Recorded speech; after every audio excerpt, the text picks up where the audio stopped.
사랑하는 내소제일교회 성도 여러분, 반갑습니다. 오늘도 우리와 동행하시는 주님 때문에 행복한 귀한 하루가 되시기를 주님의 이름으로 축복합니다. 초창기 우리 한국의 기독교에서는 금요일 저녁에 모여서 토요일 새벽까지 기도하는 철야 기도회가 전통이었습니다. 그런데 하루 종일 일을 하다가 새벽까지 기도하는 것이 결코 쉬운 일이 아니었습니다. 그래서 새벽 1~2시 정도 되면 많은 사람들이 졸거나 잠을 자면서 기도를 했는데요. 한 성도가 기도하다가 주변에 있는 사람들이 조용하니까 눈을 떠서 보니 많은 사람들이 졸거나 잠을 자고 있었습니다. 그러니까 이 성도가 안타까운 마음에서 하나님께 기도합니다. 하나님, 장로든 권사든 누구든 다 기도하지 않고 저렇게 졸고 있습니다. 하나님 민망하시죠? 그때 하나님께서 이 성도에게 이렇게 말씀을 하셨습니다. 아니, 그렇게 깨어서 남 흉만 볼 것 같으면 너도 어서 그냥 잠이나 자거라. 여러분도 우리가 버려야 될 마음 14번째 주제를 함께 생각해 보도록 하겠습니다. 오늘의 주제는 위선입니다.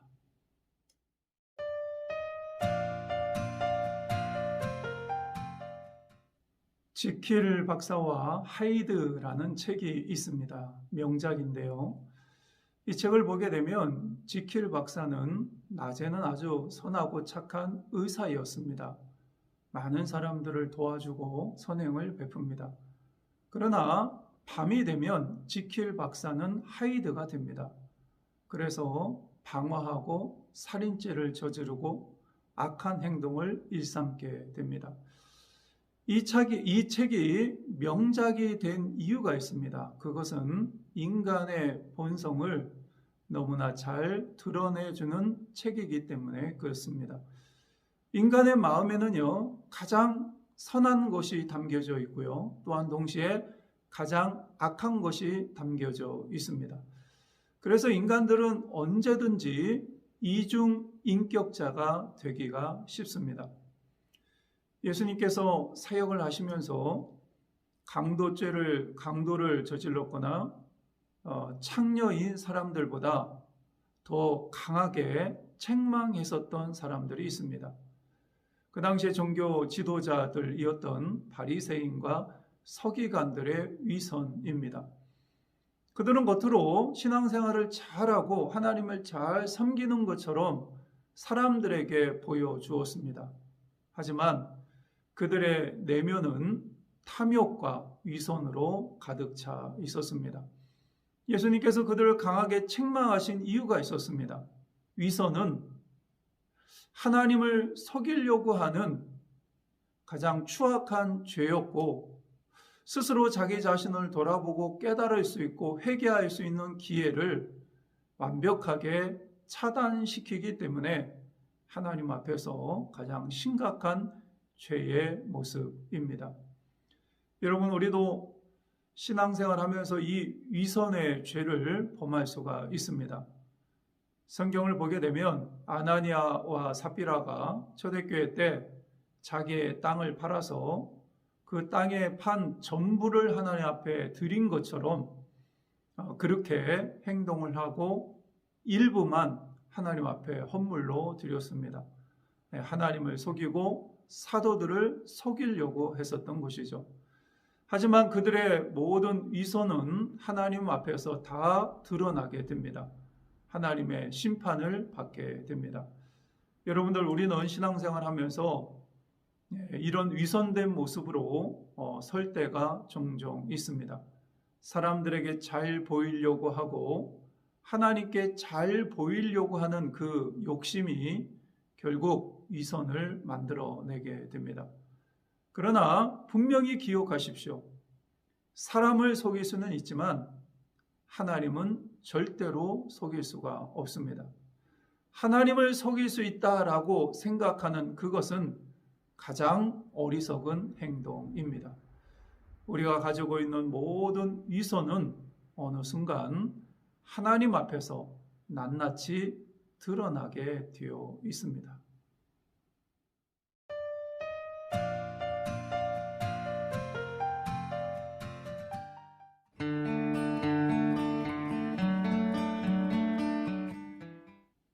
예수님은 겟세마네 동산에 올라가셔서 땀방울이 핏방울이 되도록 기도하셨습니다.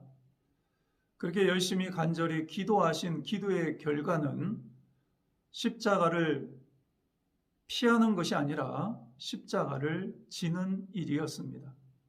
왜 예수님은 이렇게 결정하셨을까요? 그 이유가 뭘까요?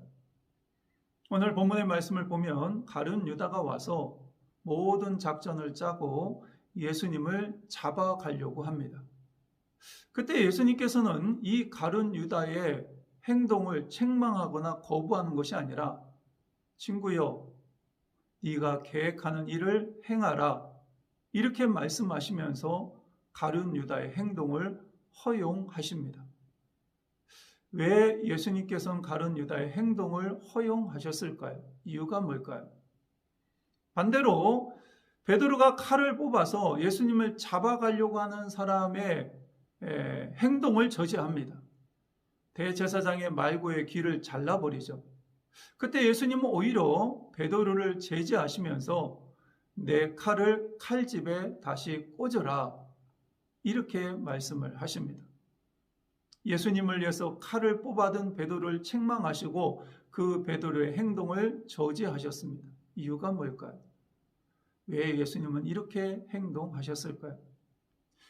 예수님은 12군단의 천사를 동원을 해서 지금 힘들고 어려운 상황을 얼마든지 모면할 수 있으셨습니다. 하지만 예수님은 그렇게 하지 않으셨습니다. 이유가 뭘까요? 12명의 제자들이 다 도망갔습니다. 예수님도 물론 도망가실 수 있었습니다. 그럼에도 불구하고 예수님은 도망가지 않으셨습니다. 이유가 뭘까요?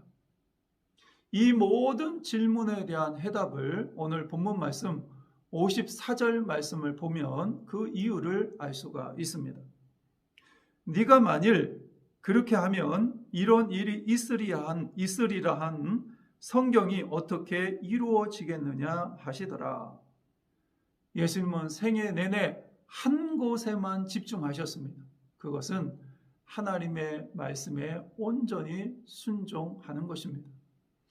예수님이 가지신 최고의 관심, 유일한 관심이 있다면 성경에 기록되어진 하나님의 말씀을 온전히 성취하는 것, 이것이 예수님의 최대의 관심이었습니다. 그래서 예수님은 뚜벅뚜벅 힘들고 어렵지만 십자가를 향해서 걸어가셨습니다. 결국 십자가 위에서 예언된 하나님의 모든 말씀을 완벽하게 성취하셨습니다. 여러분들, 많은 성도들은 하나님을 믿으면서 내 마음대로, 내 뜻대로, 내 생각대로 또 내가 원하는 것을 이루면서 사는 것이 하나님의 축복이라고 생각을 합니다. 하지만 그것은 하나님의 축복이 아닙니다. 하나님의 축복은 하나님의 뜻을 깨닫고 하나님의 말씀 앞에 온전히 순종하는 삶, 이것이 하나님 앞에서 진정한 축복입니다.